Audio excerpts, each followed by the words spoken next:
விஜய் ரசிகர்கள் எல்லாருக்குமே ரொம்ப சந்தோஷமான ஒரு விஷயத்தை பற்றி தான் பேச போகிறோம். ஜனநாயகம் திரைப்படம் ரிலீஸ் ஆக போகிறது. இன்னும் 10 நாட்களுக்குள்ள ரிலீஸ் ஆக போகிறது. டீட்டெயிலாக பேசலாம். விஜய் அவர்களோட ஜனநாயகம் திரைப்படத்திற்கு உலகம் முழுவதும் மிகப்பெரிய எதிர்பார்ப்பு இருக்குது. தமிழகத்தில் மிகப்பெரிய எதிர்பார்ப்பு இருக்குது. கண்டிப்பாக இந்த திரைப்படம் ஒரு மிகப்பெரிய பிளாக் பஸ்டரான திரைப்படமாக இருக்கும் அப்படின்னு சொல்லி ரசிகர்கள் எதிர்பார்த்து காத்திருக்காங்க. ஒரு ப்ராப்பரான ஃபேர்வெல் திரைப்படமாக இருக்கும் அப்படின்னு காத்துட்டு இருக்காங்க. படம் ஜனவரி 9 ரிலீஸ் ஆக வேண்டியது. ஆனால் படத்துக்கு சென்சார் சர்டிஃபிகேட் கொடுக்காததால் படம் தள்ளி போய்கொண்டே இருந்தது. இப்போ படம் மே 4 அப்புறமா, அதாவது எலெக்ஷன் வருவதால் படத்தை ரிலீஸ் பண்ண முடியாது. அந்த படத்தோட கதாநாயகன் தான் முதலமைச்சர் வேட்பாளர். அதனால படத்தை ரிலீஸ் பண்ண முடியாது. எலெக்ஷன் முடிச்சுட்டு ரிசல்ட்டுக்கு அப்புறமா தான் அந்த படத்தை ரிலீஸ் பண்ணணும் அப்படிங்கிற விஷயத்தை எலெக்ஷன் கமிஷன் சொல்லிட்டாங்க. அதனால மே 4 அப்புறம் தான் விஜய் அவர்களோட ஜனநாயகம் திரைப்படம் வெளியாகும் அப்படின்னு சொல்லி எல்லாரும் எதிர்பார்த்து காத்திருந்தாங்க. எல்லாரும் தமிழக வெற்றி கழகத்தோட பிரச்சாரத்திலும் விஜய் அவர்களோட பொலிட்டிக்கல் ரோட் ஷோலையும் கான்சன்ட்ரேஷன் பண்ணியிருந்தாங்க. இந்த சமயத்தில் ஒரு 3 நாளைக்கு முன்னாடி நைட்டு ஒரு 9 மணிக்கு ஒரு சம்பவம் நடந்துச்சு. ஜனநாயகம் திரைப்படத்தோட லீக்டு கிளிப்ஸ், அதாவது 2-3 கிளிப் லீக் ஆக ஆரம்பிச்சது. ஸ்டார்டிங்கில் ஒரு ஓப்பனிங் சீன் ஒரு 5 நிமிஷம் கிளிப் லீக் ஆயிடுச்சு. ஸோ அதை சோஷியல் மீடியாவில் பயங்கரமாக ஷேர் பண்ணாங்க. அதுக்கப்புறமா படத்தோட கிளைமேக்ஸ் ஒரு 5 நிமிஷம் ஒரு 3 நிமிஷம் காட்சி லீக் ஆச்சு. அதையும் செோஷியல் மீடியாவில் செமையாக பரப்புனாங்க. ஆனால் திடீர்னு நைட்டு 1 மணிக்கு அஃபிஷியலாக ஃபுல் ஃபிலிமும் ரிலீஸ் ஆகிவிட்டது, லீக் ஆகிவிட்டது சோஷியல் மீடியாவில்.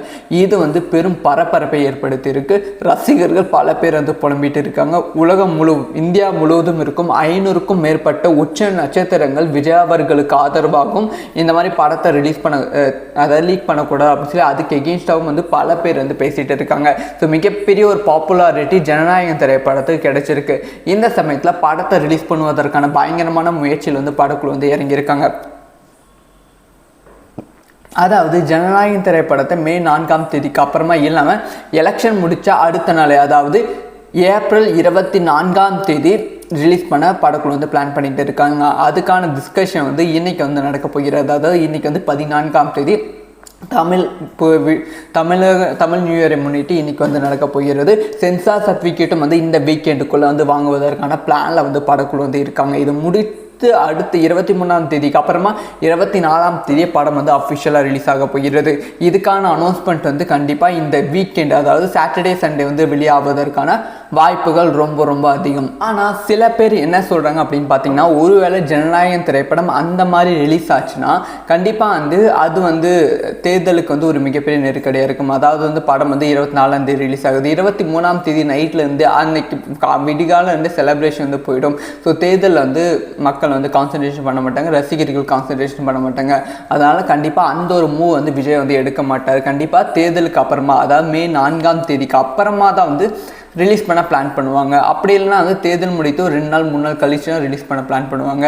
ஸோ டைவர்ட் பண்ண விட மாட்டார். அதனால தான் விஜய் அவர்கள் ஜனநாயகம் திரைப்படத்தை பற்றி எந்தவித பிரச்சாரத்தையும் பேசலை, எங்கேயுமே பேசலை அப்படிங்கிற விஷயத்தை எல்லாரும் சொல்லிகிட்டே இருக்காங்க. ஸோ என்ன நடக்க போகிறது, ஜனநாயகம் திரைப்படம் எப்போ ரிலீஸ் ஆக போகிறது அப்படிங்கிற விஷயத்தை வெயிட் பண்ணி தான் பார்க்கணும். ஸோ இது எல்லாமே விஜய் ரசிகர்களுக்கு செம அப்செட்டை ஏற்படுத்தி கொண்டு இருக்குது. இத்தனை தடைகள் தொடர்ந்து விஜய்க்கு கொண்டு இருக்குது. இது எல்லாத்தையுமே தாண்டி விஜய் அவர்கள் 2026 சட்டமன்ற தேர்தலில், அதாவது இன்னும் 10 நாளில் என்ன பெரிய இம்பாக்ட் கிரியேட் பண்ண போகிறார் அப்படிங்கிற விஷயத்தை நம்ம வெயிட் பண்ணி தான் பார்க்கலாம். இந்த ஒரு விஷயத்தை பற்றி உங்களோட ஒப்பீனியனை கமெண்ட்டில் லீவ் பண்ணுங்கள். இந்த மாதிரி சினிமா சம்மந்தமாக எல்லா விஷயம் தெரிஞ்சுக்கணும், சப்ஸ்கிரைப் பண்ணி சப்போர்ட் பண்ணுங்கள். வீடியோ பிடிச்சிருந்தால் லைக் பண்ணுங்கள்.